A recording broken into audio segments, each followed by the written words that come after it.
Assalamualaikum warahmatullahi wabarakatuh. Bismillahirrahmanirrahim. Alhamdulillahi rabbil alamin. Wassalatu wassalamu ala Rasulillah wa ala alihi wa sahbihi ajma'in. Qala rabbi shrah li sadri wa yassir li amri wahlul 'uqdatam min lisani yafqahu qawli. Allahumma aftah lana qulubana fi talabil ilmi warzuqna ikhlasu fihi wal amalu bihi wan nashru bihi hatta ya'tiyana al yaqin. Amin ya rabbal alamin. Amma ba'du. Alhamdulillah, syukur dan puji dipanjatkan ke hadrat Allah Subhanahu wa taala. Dengan izin, ketentuan dan kasih sayangnya dapatlah sama-sama kita bertemu dalam program Al-Kuliah. Yang mana pada waktu ini saya rasa begitu bertuah sekali lah, kerana saya insya-Allah ditemani oleh penonton-penonton di luar sana, ibu, ayah, abang, adik, kakak, walau di mana sajalah berada, moga-moga semuanya dirahmati Allah sekalian. Amin ya rabbal alamin. Dalam kesempatan Al-Kuliah kita pada kali ini, saya akan kongsikan satu tajuk yang mana ianya merupakan satu perbincangan yang takkan pernah ada kesudahan.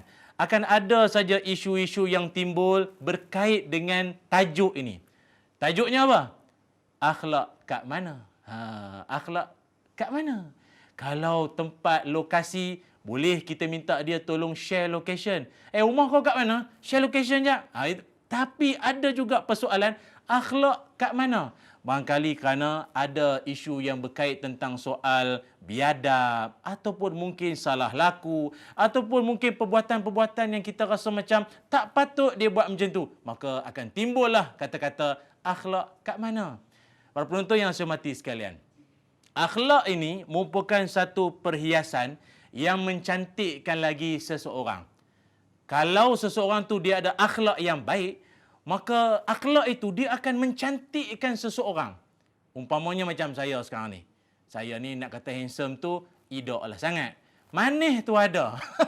Jangan gelak, jangan gelak. Manis tu ada. Tapi disebabkan ada butang-butang sikit, baju ada garis-garis, warna pun agak bersesuaian, maka ia sedikit sebanyak menghiaskan diri yang tak berapa nak kata handsome sangat, cuma manis tu adalah. Macam orang perempuan juga. Orang perempuan, dia ada perhiasan mencantikkan dia lagi. Tutup aurat, sempurna, elok dah. Kemudian dia bertudung. Tudung pun ada corak-corak. Lepas tu dia ada kerongsang, brooch. Brooch pun kadang-kadang 1, 2, 3, stapler lagi ke atas. Tapi kalau dah stapler, dia tak jadi perhiasan dah. Menyemak aja dia. Jadi, ini contoh paling dekat. Meja ni. Meja ni sebenarnya dengan ada tajuk Al-Kuliah 2021 ni pun cukup dah. Ni apa pula ada bunga, ada daun ni. Dia menghiaskan lagi. Dia mencantikkan meja yang ada ini. Jarang atau tak pernah kita tengok orang tak tonggeh kat sini. Tak kena, tak kuali kat sini kan. Tak kena sebab dia bukan perhiasan. Adanya daun-daun pokok-pokok sikit menghiaskan lagi, mencantikkan lagi pemandangan. Maka begitulah orang yang ada akhlak yang baik. Tubuh badan ataupun sifat fizikalnya pun dah elok. Lalu dicantikkan dengan akhlaknya yang baik. Sebab itulah dalam Quran Allah Subhanahu wa taala menyifatkan Nabi Muhammad sallallahu alaihi wasallam sebagai insan yang memiliki akhlak yang agung. Dalam dunia ni mana ada manusia yang akhlak yang agung? Tak ada. Hanya Nabi saja yang ada gelaran itu. Allah Ta'ala berfirman, A'udzubillahi minasyaitonirrajim.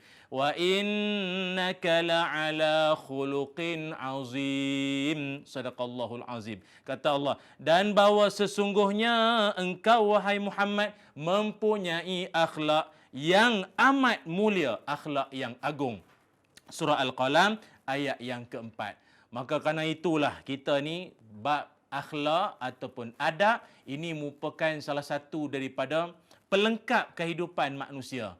Orang tua-tua kita dulu pun banyak mengajar anak-anak cucu supaya hidup kena ada akhlak. Masuk kampung orang, bawa ayam betina, jalan di tepi-tepi. Mandi di hilir orang, berdiri di luar gelanggang. Kalau kaki belum bertaji gelanggang orang, jangan diuji. Maknanya nak ajar apa? Pergi tempat orang merantau masuk ke kampung, daerah, kawasan orang lain. Jangan buat samsing. Jangan biadab, hormat tempat di mana kita berada. Tu kena ada sifat tu. Maka kerana itulah manusia ini hidupnya akan dihormati ataupun disegani kalau sekiranya dia ada akhlak yang baik. Nabi Muhammad sallallahu alaihi wasallam sendiri ada menyebutkan beberapa kelebihan orang-orang yang ada akhlak yang baik, adab yang bagus ni ada beberapa kelebihan. Pertama sekali kata Nabi, orang yang ada akhlak yang baik, akhlak perangai comel ni, pertama sekali dia akan didekatkan kedudukannya dengan Nabi sallallahu alaihi wasallam di akhirat nanti. Kata Nabi, inna min ahabbikum ilayya wa aqrabikum minni majlisan yaumal qiyamah ahasinakum akhlaqa. Kata Nabi, orang-orang yang paling aku cintai dan kedudukannya dekat dengan aku nanti di hari kiamat adalah orang yang paling baik akhlaknya, comel peribadi budi pekertinya. Akan tapi orang yang paling aku tak suka, aku benci dan dia pun jauh daripada aku adalah orang yang sifatnya jenis apa? Keras, rakus, suka hina orang, sombong. Action baby lotion, you know. Belagak, kadang jalan menyombong, hidung tinggi. Orang bagi salam, jawab macam tak jawab ya. Tahulah dia pangkat tinggi pun. Kadang ada setengah macam makcik cleaner kan, seronok dapat jumpa orang pangkat tinggi dekat lift. Jumpa pun dekat lift. Assalamualaikum Tuan Haji. Apa? Cakap bunyi tak bunyi ya? Cakap boleh elok. Akhlak kat mana? Akhlak kat mana? Itu yang kita sering persoalkan itu. Bukan kata tak belajar tinggi. Bukan kata jenis orang yang tidak berpendidikan. Tapi soal akhlak ini adalah soal yang mesti kita kena sebut. Kalau tidak ada orang kata, tak apalah. Akhlak macam mana tak mana. Orang okey je dengan aku. Tak boleh. Yang keduanya, orang yang akhlak yang baik sifat dia, Allah Ta'ala akan memberatkan timbangan di akhirat nanti. Dalam hadis Nabi sallallahu alaihi wasallam bersabda, "Ma min syai'in yudha'u fil mizan athqalu min husnil khulqi wa inna sahiba husnil khulqi la yablughu bihi darajata sahibis shaumi was salah." Kata Nabi SAW, tidak ada satu amalan yang jika diletakkan dalam timbangan lebih berat daripada akhlak yang mulia. Sesungguhnya orang yang akhlaknya baik, akhlaknya mulia ini, darjatnya itu melebihi ataupun menyamai atau lebih daripada darjat ahli puasa, ahli semayang. Tuan-tuan tahu apa makna ahli puasa, ahli semayang? Tak sama dengan ahli grup WhatsApp, lain. Ahli puasa, ahli semayang ni maknanya dia memang konsisten. Kalau puasa tu yang wajib telah lah, yang sunat ni Isnin, Khamishnya, hari Arafahnya, ada saja dia puasa sunat. Sama macam orang ahli semayang, semayang kerja dia. Rupanya orang yang akhlak baik, darjat dia tu sama macam orang yang ahli puasa, ahli semayang atau lebih lagi, kata Nabi Muhammad sallallahu alaihi wasallam, hadis riwayat Imam At-Tirmizi. Dan yang ketiga, kelebihan orang ada akhlak mulia ini, kata Nabi, ianya merupakan lambang kesempurnaan iman seseorang. Sebab itu kita dalam hidup ni, kalau tiba-tiba ada orang mengaku dia ni orang beriman ke, ataupun kita kata, oh dia tu nampak beriman sungguh lah. Apa tanda dia? Kau tengok dia punya serban, kau tengok dia punya dahi bertanda, kau tengok dia punya biji tasbih besar bola golf ke apa. Power tu nampak beriman. Itu bukan lambang beriman lagi, belum tentu lagi luaran. Sekarang kan zaman packaging, luaran cantik, dalamnya saya jumpa. Maka Nabi mengajarkan, akmalul mu'minin imanan ahsanuhum khuluqa. Orang mukmin, orang beriman yang paling sempurna imannya adalah yang paling baik akhlaknya. Hadis riwayat Imam At-Tirmizi. Menunjukkan, kalau kita sendiri nak tahu kita ni, iman kita ni menuju ke arah sempurna ataupun tidak, tengoklah akhlak kita. Mulut kita macam mana? Maka kita nak pesankan pada semua para penonton sekalian, rupanya akhlak merupakan tunjang kehidupan kita kerana ianya juga boleh melayakkan seseorang mendapat kasih sayang Allah dan Rasul sallallahu alaihi wasallam. Ada pula itu tular satu isu, seorang pelajar tu dia tak tahu nak jawab, dia pun tulis kat situ, kalau saya gagal, saya tuntut di akhirat nanti. Dia tulis itu. Cikgu tu pun tunjuk kat media sosial dia. Apa anak murid cakap macam ni? Kalau saya gagal subjek ni, saya jumpa cikgu kat akhirat nanti. Mana akhlak? Akhlak kat mana?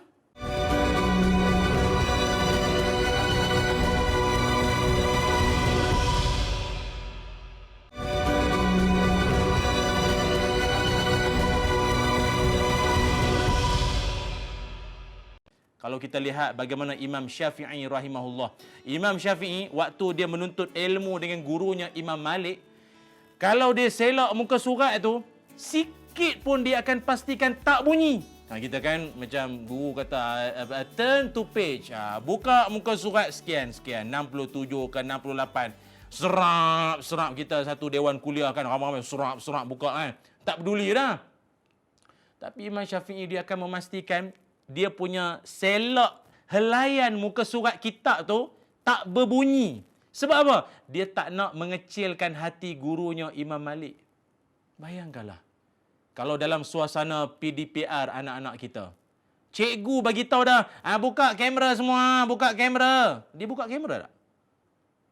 Cikgu cakap seorang. Ingat, cikgu ni atau guru ni bukan seorang yang seolah-olah kita pandang dia sebagai orang yang bekerja untuk kita. Tidak. Kita yang berhajatkan ilmu dia. Lepas tu kita lihat beberapa semenjak ni lahir golongan yang bukan kata dia ni tidak ada ilmu yang tinggi, tetapi barakah tu nampak pada akhlak seseorang sebenarnya. Ulama dulu dia cukup menitik beratkan soal ini. Apa kata para alim ulama, antaranya Yunus bin Ubaid, kata mereka, kami melihat Hasan Al-Basri, kami tengok muka dia saja dapat manfaat. Tengok muka dia rasa nak semayang. Tengok muka dia rasa nak buat ibadat. Tengok muka dia rasa nak bersedekah. Pancaran barakah ilmu daripada santunnya dia terhadap guru-gurunya Imam Hasan Al-Basri. Tuan-tuan pernah tak jumpa orang yang bila kita duduk dengan dia, kita rasa syok duduk dengan dia. Kita rasa selesa duduk dengan dia. Kita rasa macam tenang duduk dengan dia. Sembang, tiap butir kata ayat dia tu, kita rasa macam mendamaikan jiwa. Barakah.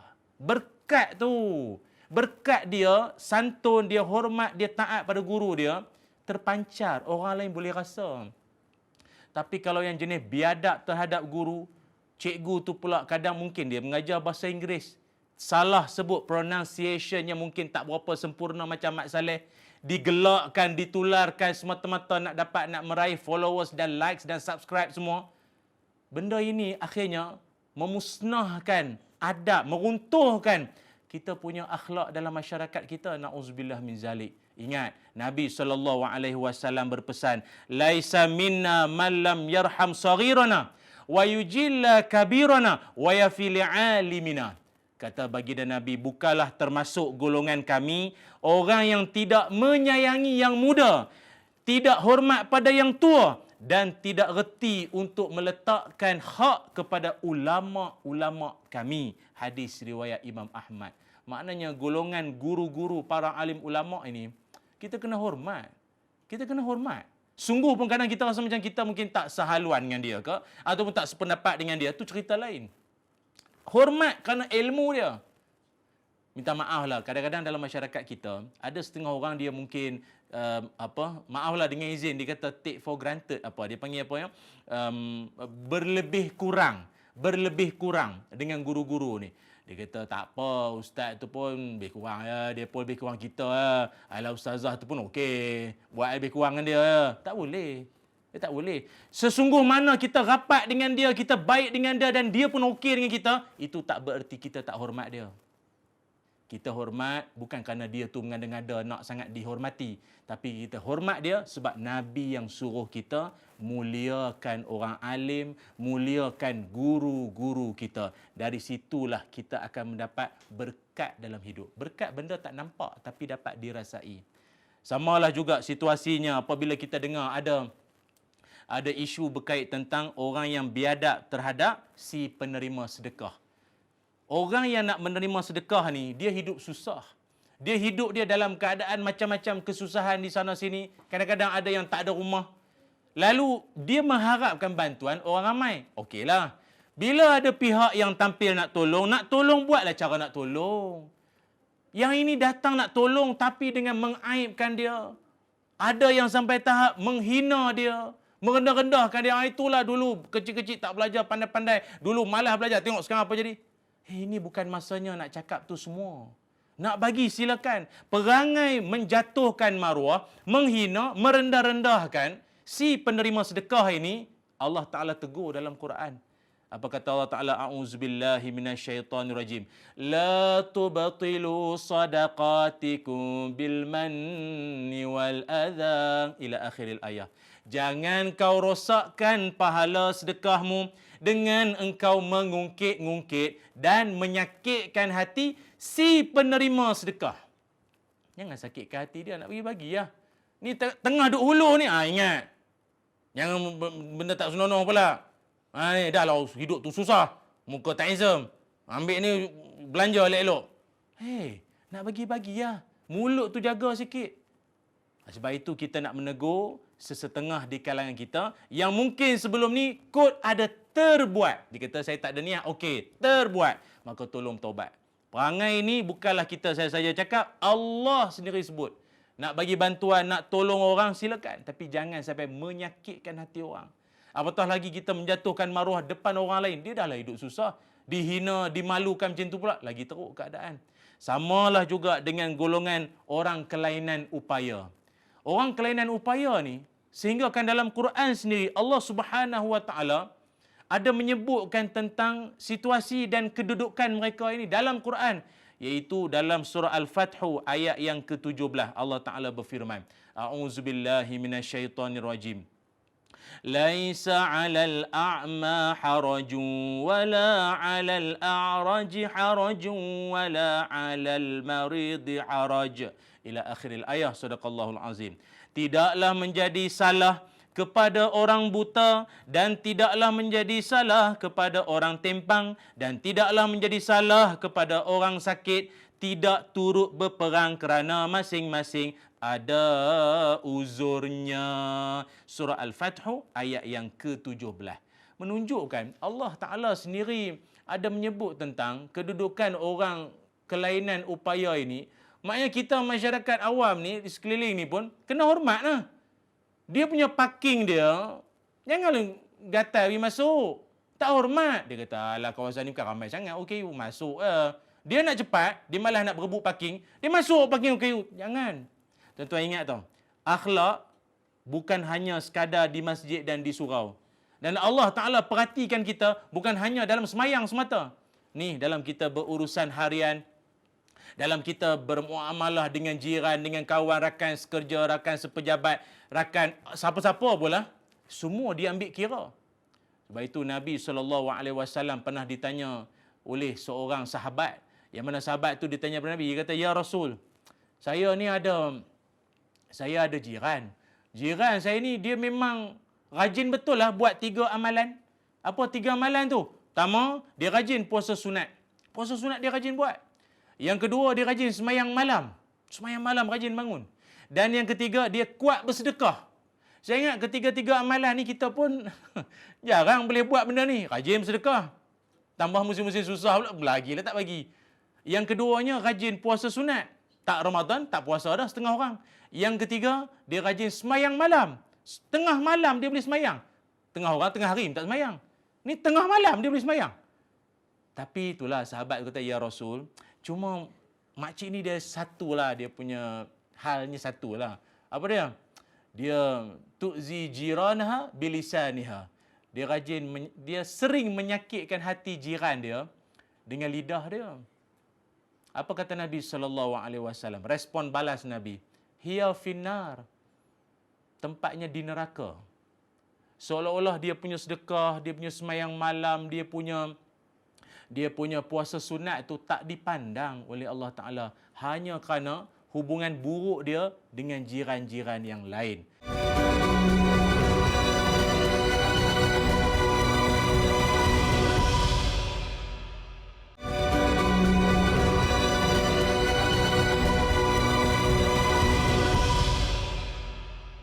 Ada juga manusia yang tidak beradab dengan Allah Subhanahu Wa Ta'ala. Maknanya dengan Allah dia tak beradab. Dengan manusia satu hal dah. Dengan Allah dia tidak beradab. Macam mana yang dikatakan seseorang itu dia tidak beradab dengan Allah? Salah satunya adalah dengan cara dia tak boleh terima ketentuan Allah. Dia tak boleh terima ketentuan Allah. Apa yang ditakdirkan berlaku kepada dia, kesedihan, musibah, bencana, apa sajalah kena pada dia, dia tak boleh terima. Mungkin barangkali persoalan yang muncul di mulut dia, why me? Why me? Kenapa aku? Padahal kalau Allah nak jawab boleh, why not? Apa sebab tak boleh pula? Engkau kan hamba aku. Aku nak perlakukan kau macam mana pun, hak Allah. Maka kalau orang yang yakin pada ketentuan Allah, hati dia tenang. Dalam Quran, Allah Subhanahu wa taala berfirman, A'udzubillahi minasyaitonirrajim. Ma asaba min musibatin illa biiznillah wa man yu'min billahi yahdi qalbah wallahu bikulli syai'in alim. Sadaqallahul azim. Tidak ada kesusahan atau bala bencana yang menimpa seseorang kecuali dengan izin Allah. Maknanya tak ada musibah yang datang, tidak ada bentuk bencana yang datang kecuali semuanya itu berlaku dengan izin Allah. Maka janganlah ada yang muncul di mulut-mulut kita kata, "Loh kesian, ustaz tu kan selalu rawat orang, dia pula kena buatan orang pula, ustaz tu pun kena." Macam mana ustaz kena? Nak buat macam mana? Dengan izin Allah, ustaz berceramah tak berceramah, kena. Dia kata, kesian Tok Imam dia. Tok Imam tu aksiden. Patutnya Tok Imam ni taklah aksiden. Biarlah, dia kan selalu mengimamkan orang baik. Patut yang kemalangan tu, biarlah orang-orang hak tak senonoh tu. Nak buat macam mana? Nak buat macam mana? Illa biiznillah. Kecuali dengan izin Allah, semuanya berlaku. Dan ada tujuan-tujuannya. Dan ayat berikutnya Allah Ta'ala sebut apa? Wa may yu'min billahi yahdi qalbah. Siapa-siapa yang beriman pada Allah, Allah akan memimpin hati dia. Allah akan pimpin hati dia. Allah akan, dengan izin, kita kata guide hati dia.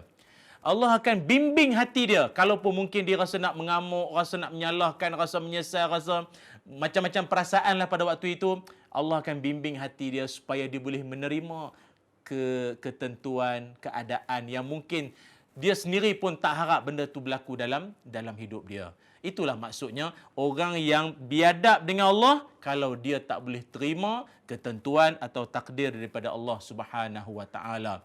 Kata ulama lagi, tanda orang tidak beradab dengan Allah apabila dia gopoh dalam berdoa. Tuan-tuan, pernah jumpa tak orang gopoh dalam berdoa? Dia gopoh kelang kabut kalut dalam doa ni bukan maknanya dia Allahumma tonik bunyi ujung-ujung kelang kabut pasal tu imam macam laju sangat. Tak boleh ni kenduri ada 6. Akikah lagi yang walimatul urusnya itu yang potong riben banyak sangat. Dia doa kena kalut-kalut cepat. Bukan. Dia gopoh kelang kabut dalam doa bukan macam tu. Dia gopoh kelang kabut dalam doa ni dalam erti kata dia dalam doanya itu dia kalut lah. Dalam hadis Nabi SAW bersabda, la yazalu yustajabu lil 'abdi ma lam yad'u bi ithmin aw qati'atur rahim. Tidak diterima doa seseorang selama mana dia tidak berdoa menjurus ke arah permusuhan atau dosa, putus silaturahim. Dan dia juga malam yasta'jil, selama mana doanya itu tidak gopoh. Kalut, Kelantan royak, logat. Dia tak logat. Dia tak kalut, dia tidak kelang kabut. Sahabat-sahabat pun bertanya, "Ya Rasulullah, mal isti'jal?" Yang kata gopoh dalam doa tu macam mana ya Rasul? Apa jawab Nabi SAW? Yaqul, "Qad da'autu falam ara yastajibu li, fayastahsiru 'inda dhalika wa yad'u ad-du'a." Nabi kata, orang yang gopoh dalam berdoa, kalut dalam berdoa, iaitu apabila dia berkali-kali berdoa, dan dia kata, sama, Tuhan tak dengar kot. Doa minta hilang wabak lama dah berdoa daripada subuh sampai isyak. Berbulan dah, 2 tahun dah berdoa. Tak hilang wabak ni. Sekali dia berkata demikian, itulah orang yang biadab dengan Allah. Tak ada adab dengan Allah. Dia tak ada akhlak dengan Allah Subhanahu Wa Taala. Nabi SAW, Nabi juga pernah berdoa, tuan-puan semua para penonton. Nabi pernah mendongak ke langit, minta pada Allah supaya arah kiblat, dulu arah kiblat solat kita menghadap ke arah Baitul Maqdis ataupun Masjidil Aqsa. Mula-mula dulu, lama kelamaan Nabi minta pada Allah agar ditukarkan arah kiblat ke arah Masjidil Haram ataupun Kaabah Al-Musyarrafah yang kita menghadap hari ini. Nabi minta. Agak-agak Nabi minta tu berapa lama sampai bahasa hari ini kita kata kalau bahasa mohon bajet tu diluluskan. Diperkenankan permintaan Nabi. Berapa lama Nabi doa? Kata ulama 17 bulan. Daripada hari-hari Nabi minta 17 bulan baru Allah perkenankan. Itu setara Nabi. Yang tak Nabi, petang kemarin doa, pagi ni harap dapat. Lu siapa? Awak siapa nak begitu dengan Allah Subhanahu Wa Taala? Tak boleh kita macam tu. Sabar. Nabi pun ada sabar, ada tempohnya. Sebab sepanjang kita duk minta, Allah suka. Hamba aku ni kalau hidup tak ada masalah, lalai. Dia lalai sangat. Gelak sampai 12 harkat. Hidup tak ada masalah. Pam sikit masalah. Doa tu ada linangan air mata tu. Itu yang manis tu. Kemanisan iman baru terasa. Bangun sembahyang malam. Ini suami ajak bangun sembahyang malam. Bau Allah Akbar menguap dah. Suami Allahu Akbar dia. Allah. Hidup tak ada masalah. Nak semua dapat. Nak semua dah tersedia. Jadi semayang, doa dia tak ada maaflah dengan izin, dia tak ada feeling dia tak ada feel lah. Maka bila dia tak ada feel in the blank, dia tak ada sesuatu yang nak dirintihkan, nak dirayu pada Allah. Suami caring, suami baik, anak cerdik, rumah besar. Apa lagi mau? Jadi sekali-sekala datang ujian ni, Allah nak kita lebih syahdu sikit dalam doa tu. Dia ada romantik sikit dengan Allah. Ya Allah, Ilahi las tulil firdausi ahla. Lebih kurang lah. Tarik. Dia ada rasa syahdu. Zikir pun. Astaghfirullahalazim. Astaghfirullahalazim. Selama ni bukan tak istighfar. Tapi istighfar pun mata pejam, ngantuk. Dia tak ada rasa. Allah datangkan ujian ni supaya solat kita, ibadah kita, wirid dan zikir kita lebih terasa manis. Maka ingat, jangan sampai kita biadab dengan Allah dengan cara apa tadi saya sebut. Yang pertamanya, sama ada dia tak boleh terima ketentuan Allah. Dan yang keduanya, sama ada dia gopoh dalam berdoa atau seolah-olah dia macam memaksa Allah lah. Dia macam paksa Allah, perkenanlah. Kasihlah dapat. Lama dah minta ni. Tak boleh. Dengan Allah kita kena ada adab. Sebab ingat, manusia kita hanya minta apa yang kita mahu. Tapi Allah selalu beri apa yang kita perlu.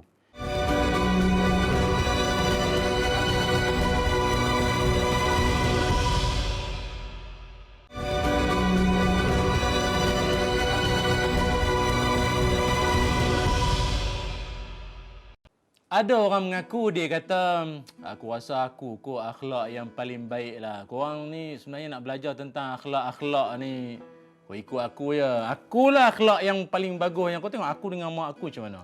Aku di pejabat macam mana. Aku dengan kawan-kawan aku dengan bini aku. Kau tengok macam mana. Dia serba-serbi semua aku. Agaknya dia kerja di syarikat Aku Senyum Berhad kot. Semua aku. Aku. Sebenarnya, tuan-puan yang saya hormati sekalian, kalaupun seseorang tu mengaku kata dia tu baik ke, dia bagus ke, Allah Subhanahu Wa Taala tegur dalam Quran. Apa kata Allah? Fala tuzakku anfusakum huwa a'lamu bimanittaqa. Janganlah kamu menganggap diri kamu suci, sedangkan Allah lebih tahu siapa yang bertakwa. Sadaqallahul azim. Maknanya Allah mengajar, kau jangan bajet bagus. Kau jangan perasan baik, jangan perasan cantik. Sungguh pun kau memang baik, kau memang cantik, segala-galanya kau. Tapi jangan mengaku. Itu saja. Tuan-puan yang saya hormati sekalian, saya nak kongsikan dalam kesempatan di hujung ini, apakah di antara kayu ukur lah. Kita kata, macam mana kita nak menilai bahawa sekurang-kurangnya lah, kita ni ada akhlak yang baik. Sebab akhlak yang baik ni luas perbincangan dia. luah perbincangan dia. Baik dengan orang, santun terhadap orang ini, ataupun berkelakuan baik. Maka itu akhlak yang baik. Tapi saya nak rumuskan supaya senang anda, para penonton dan saya juga, kita nak menilai atau nak muhasabah diri kita bersama. Saya teringat apa yang disebutkan oleh Imam Hasan Al-Basri rahimahullah menyebutkan. Kata beliau, tanda-tanda orang akhlak baik itu ada 3. Tanda-tanda orang akhlak baik itu ada 3. Apa dia? Sekali lalu saya sebut, kaful adha, bazlun nada, talaqatul wajhi.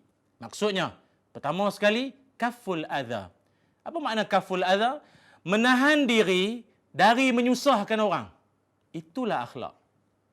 Itulah akhlak. Dan anda boleh pecahkan ikut pahaman sendirilah bila saya kata macam tu. Atau bila ulama' tu sebutkan demikian. Kita tahan diri kita daripada menyusahkan orang ramai. Itulah akhlak. Macam contoh, ada setengah orang anak dia kena chicken chop pula, chicken pork sedap, pork demam campak. Dah tahu anak tu macam berbintik penuh badan, janganlah bawa keluar. Jangan bawa keluar jumpa orang. Jangan. Bila bawa keluar nanti kan berjangkit pula ke orang lain. Jangan sama sekali. La yuridu mumridun ala musihin. Jangan bercampur antara orang sakit dengan orang yang sihat. Jangan. Kena duduk diam-diam di rumah. Tahan. Jangan bagi keluar. Nanti habis berjangkit semua. Dah, ayat dia senang. Biarlah anak tu nak bersilaturahim. Anak tu nak masyarakat sosial. Biarlah. Ini bukan masanya. Dia sihat nanti silakan. Jangan menyusahkan orang. Anak orang lain sakit, dah mak kena ambil cuti pula. Lepas tu, cuti satu hal. Dah lah cuti. Sakit pula lagi dengan satu keluarga. Habis berbintik satu keluarga. Macam mana? Satu taman berbintik semua. Dek, kerana kita yang tidak mengekang perkara tersebut daripada menular. Ingat itu. Ini akhlak menghalang diri dari menyusahkan orang. Tuan-puan semua pernah tak naik atas lebuh raya? Ada orang, dia bawa dengan penuh tawaduk sekali. 60-40. Tapi duduk lorong laju. Pernah jumpa tak macam tu? Relax, tak usah bersalah, tenang. Kita yang belakang, syum. Kita nak cepat. Itu lorong laju. Kita nak cepat. Dia pun buat tak tahu, relax, kan? Kadang kita pun maaflah, tegurlah sikit, bagi lampu. Kadang-kadang signal, kadang-kadang wiper. Tak faham, ah? Kenapa tak faham, ah? Akhlak kat mana? Tepilah, orang nak cepat. Mana tahu kot penceramah ke? Kan? Oh, Ustaz macam pengalaman je. Lebih kurang lah. Pernah jadilah tu nak bagi tahu ni. Supaya yang kereta depan tu, yang menonton itu, tolong ingat, jangan buat lagi. Kesian Ustaz belakang tu, lambat. Orang majlis marah. Asal penceramahnya lambat sampai. Tak, ada sebabnya tu. Tepi, bagi laluan kat orang nak cepat. Jangan menyusahkan orang. Ingat. Sungguh pun kadang dia duduk di rumah, dia nak karaoke, nak menyanyi. Dia kata suka hatilah, ni speaker saya punya, elektrik saya punya, saya bayar bulan-bulan. Betul. Tapi rumah awak bukannya di tengah hutan Amazon. Rumah awak tu tengah-tengah berkongsi dinding kan dengan orang. Bising, orang nak tidur, orang tengah nazak ke, orang dalam pantang ke. Tak boleh. Ingat, kaful azab. Tahan diri dari menyusahkan orang. Itulah maksud akhlak yang baik ataupun tanda akhlak yang baik seseorang. Itu satu. Yang keduanya, bazlun nada, iaitu hidup suka menolong orang. Suka tolong orang. Tuan-puan semua kalau memang hidup jenis gatal satu badan, kalau tengok orang susah, maknanya tak boleh duduk diam. Kami sangat memerlukan sumbangan, bantuan anda amatlah kami harapkan. Oh, dialah yang pertama muncul. InsyaAllah, nombor akaun. Nombor akaun. Dia kira nak transfer duit, dia kira nak tolong, dia nak sumbang, dia nak bantu ibu tunggal ke, anak yatim ke, orang nak belajar luar negara ke, apa orang yang hidupnya mungkin terkesan akibat penularan wabak ke apa. Dia memang nak tolong. Tuan-tuan, kalau tuan-tuan ada perangai macam tu, andalah manusia yang menepati ciri-ciri akhlak yang baik. Dia macam ni. Ada orang kata, ada ke orang ustaz yang jenis kalau minta sedekah dia macam tak minat, dia benci, dia tak suka? No, tak adanya. Ada. Ada satu pengalaman, ni lamalah ceritalah ya. Ada satu orang hamba Allah tu. Waktu tu pihak NGO Palestin mohon sumbangan kepada penonton hadirin semualah, audien. Jadi kita maklumlah tuan-tuan semua, siapa yang nak menyumbang bantu saudara-saudara kita di Palestin sana yang begitu tertekan hidup mereka. Bolehlah ada tabung kita sediakan di belakang sana. Dalam ramai-ramai jemaah tu ada seorang muka dia mencebik sikit tau. Muka dia buat muka penyek sikit. Dia muka penyek. Ya kita tak apalah, kita pun barangkali dia memang macam tu kot muka dia apa. Yang bestnya habis ceramah dia mari dekat kita. Dia kata, "Ustaz, sorry nak tanya sikitlah. Ini Palestin ni daripada dulu kan, duk minta derma, tak kaya-kaya." Itu soalan dia, astaghfirullahalazim. Tak baca surat khabar ke, tak baca berita ke, isu semasa apa berlaku saudara se-Islam, se-akidah kita di sana. Boleh dia kata, daripada dulu minta sedekah, tak pernah kaya-kaya pun dia orang tu. Ini bukan soal kaya. Mereka memperjuangkan tanah mereka dan kita pun tahu isu ini, isu dunia, semua orang tahu. Dia tahu tak Palestin tu di mana? Sebab itu kita nak pesankan, jangan jadi orang yang sudahlah tak mau memberi, sudahlah tidak bersedekah. Lepas tu pula memandang sinis ataupun memandang hina pula terhadap orang-orang yang mohon sumbangan dan seumpama dengannya. Ingat, yang kedua, bazlun nada. Memang suka tolong orang, memang suka bantu orang. Agaknya kalau dia makan di restoran ke apa, ada sajalah dia akan point mana-mana dia nak belanja meja tu. Dia pergi kat cashier ni, meja tu saya bayarkan meja tu. Tuan-tuan buatlah perangai tu. Nak pula kan, kalau nampak ada satu orang, dia pakai baju macam purple, ungu kan, ungu kilat, songkok, ada butang putih. Untuk pergi dekat apa tu, dekat cashier tu, yang songkok tu saya bayarkan. Buat. Dah ni saya cadang. Cadang. Tak mau buat tu suka hatilah tu pula. Ini cadangan. Pahala. Pahala. Okey, pandailah Ustaz. Dia semua pahala. Sungguh. Tak orang ni pun siapa-siapa pula maksud saya. Ya. Itu yang kedua. Yang ketiga, kata Imam Hasan Al-Basri rahimahullah, tanda orang itu akhlaknya baik, tandanya apa? Yang ketiga, talaqatul wajhi, bermanis wajah. Ni muka manis, sokmo senyum. Itu tanda akhlak baik tau. Akhlak baik, muka senyum manjang. Rupanya ada satu kajian. Ini saya nak bagi semangat lah. Moga tuan-tuan semua jadi orang yang murah senyuman sikit. Jumpa orang tu reti senyum sikit. Muka. Kan? Kadang kita tengok seram tengok muka dia tu. Dia sebenarnya dari sudut kesihatan, orang yang suka senyum, ni muka senyum, walaupun adalah kiraan dia berapa sentimeter tah dia punya lebar senyum tu, tapi senyum sajalah. Anda senyum saja, rupanya memerlukan 16 otot. Maknanya ni wajah kita dengan ada ototnya, 16 otot diperlukan. Tapi kalau buat muka cari pasal, cuti tak dapat, muka gaduh lah, anda memerlukan 47 otot. Maknanya, nak buat muka tension, muka marah, muka tak puas hati ni, muka kena remove dari grup WhatsApp ni, dia memang ni lah, memang letih lah. Itu orang kata hari-hari marah nampak tua tu, jangan. Kan? Dulu kan ada lagu apa? Senyum seindah suria yang membawa cahaya, senyumlah dari hati, duniamu berseri. Seronok. Dia letih, hilang keletihan, senyum manjang. Dan saya cadanglah juga bagi adik-adik di luar sana yang mungkin jaga kaunter mana-mana, pasaraya, hypermarket mana-mana lah ya. Orang yang beli barang tu duit dia dah keluar banyak dah. Apa salah senyum? Tahu kerja awak ulang itu je kerja dia. Detik. Scan barang. Barangkali dia boring kot Kadang detik kerja mengulang benda tu tit kan. Apalah kiranya, senyum sekali-sekala, senyum. Anda senyum, penat tu boleh hilang. Senyum seketika. Ini kadang-kadang kita yang beli barang pun takut nak tegur. Dengan muka masam. Ni siapa punya? Saya punya. Lain kali dekat sikit. Mungkin. Senyumlah. Tegur orang, sapa. Itu kan Islam, akhlak. Senyum, makcik banyak beli barang, buka kedai ke apa ni? Banyak ni. Kan meriah bunyinya. Seronok orang dengar. Jadi senyuman dan juga bermanis wajah itu juga salah satu daripada tanda akhlak yang baik yang diajarkan oleh Rasulullah sallallahu alaihi wasallam. Saya mendoakan moga saya yang bercakap daripada awal tadi sampailah sekarang berkait tentang soal adab ini atau akhlak kat mana ini, saya juga meneladani apa sendiri yang saya cakapkan dan moga tuan-puan semua kita dapat sama-sama mengamalkan dan kita jadilah masyarakat yang berakhlak, hormat orang lain, santun terhadap semua orang, sama ada manusia atau bukan manusia, alam ini juga semuanya amanah kita, insya-Allah. Akhlak yang baik, kepribadian yang baik, cerminan peribadi seseorang ataupun maruah yang baik seseorang. InsyaAllah jumpa pada lain-lain kesempatan. Terima kasih pada penonton semua. Assalamualaikum warahmatullahi wabarakatuh.